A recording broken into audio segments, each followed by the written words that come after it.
hangover for some of the leadership candidates might be quite tricky. A story in the Observer this morning, Vote Leave, the campaign that led the referendum debate to for us to get out of the European Union, which of course was led by Boris Johnson and Michael Gove, have dropped their appeal against the finding that they broke electoral law by pushing the rules and spending in a way that you're not allowed to. A lot more than they were allowed to. £675,000 more than they were allowed to. It's a big break. It was a big break, and they were fined £400,000. And at the time, they said they would appeal it. They're very cross about how they believe the Electoral Commission operated.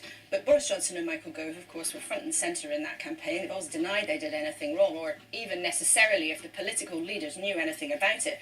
But I know later in the programme you've got Gisela Stewart, who was deeply involved in that campaign too. And I just think this is quite interesting because it was my colleague Carol Cadwallader who broke this a year ago with a whistleblower called Shamir Sani, and I interviewed them on Friday for a piece we're doing this week, and he has had a terrible year.